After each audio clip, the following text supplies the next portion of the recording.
From the top. Hello, I'm Barry Carroll. 3 words. Why not me?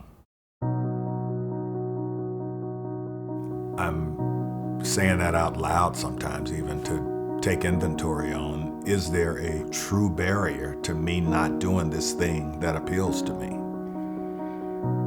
And then you go about exploring it.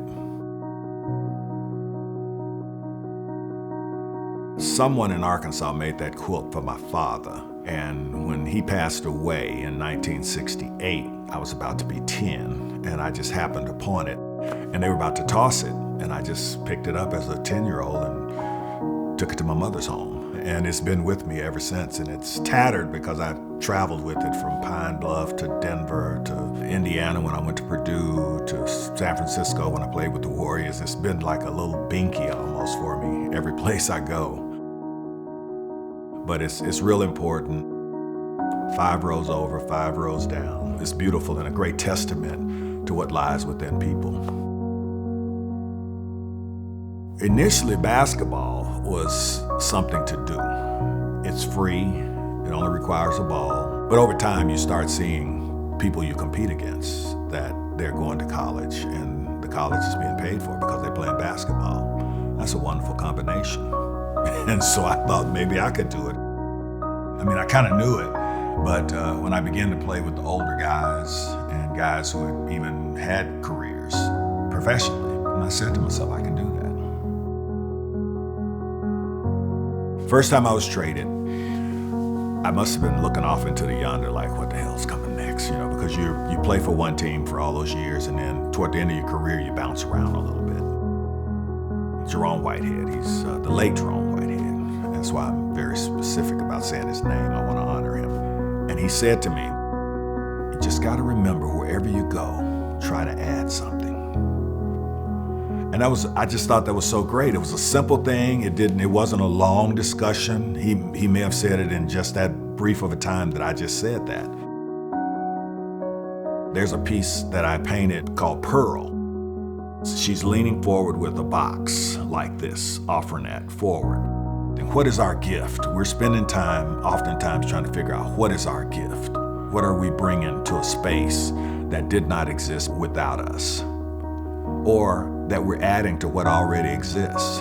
But I think making a contribution wherever I go is really important to me.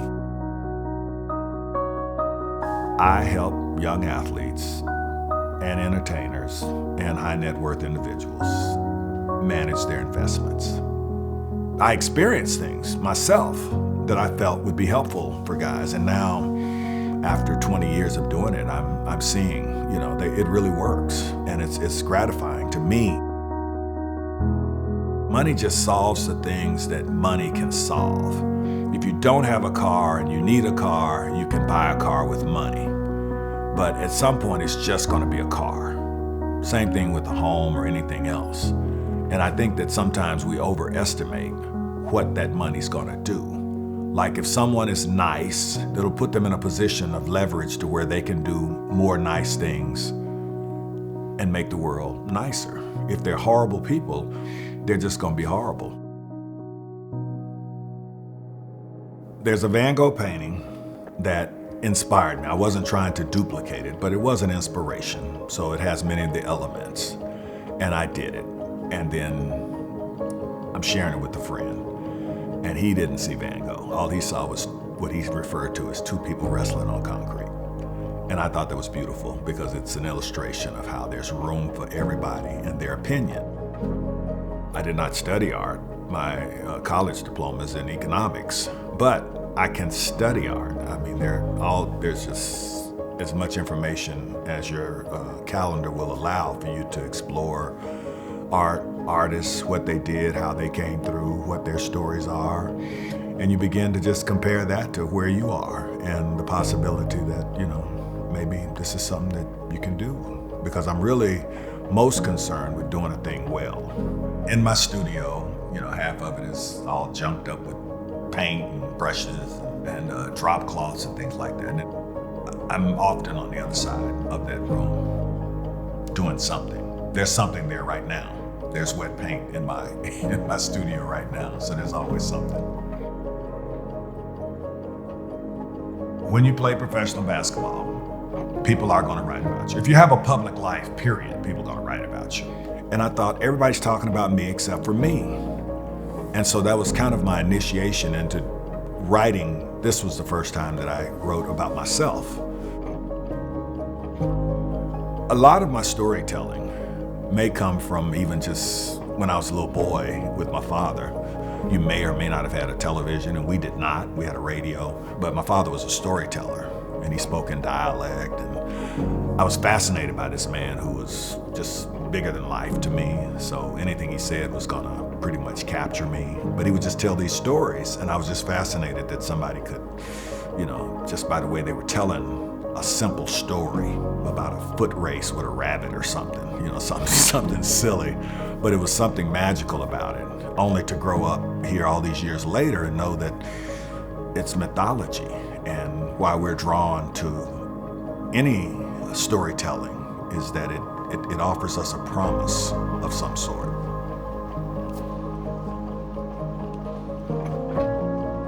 I want to help. As you get older and you have resources, maybe you share those resources. Money has its limits in a personal life, so why not allocate some of that to change the world? The trick is finding out, how do you do that? The idea is not debatable, but the real magic to that is, how do you do that? And that's something that I think I'll spend the rest of my life trying to figure out. In recent years, I've worked with George Innocent's project, the ACLU, different groups around town, locally, because I like to see the work, because it just breaks my heart to know that men and women are in prison for crimes that they did not commit. None of us are spared, but it's particularly pronounced with poor people and poor people of color. If I participate in hiring a lawyer, then I can talk to the lawyer and they can tell me about it. We go to the exoneration when it's formalized with the judge saying, go and live the rest of your life the best you can. That's exciting. We basically pick up where we were and move forward. We don't start all over. And that's what quilts are. Quilts are this accumulation of fabric that has all this different history. And I look at the pieces of my life sometimes as coming together to form whatever this is now. I do feel that all these pieces come together and become the quilt of my life. If you sit for a moment and be still, you'll recognize it in your own life. I don't know your full history, your family history, but those pieces, those dots are connecting for you. It's an event when they come together, because you can see the connective tissue. You can feel it.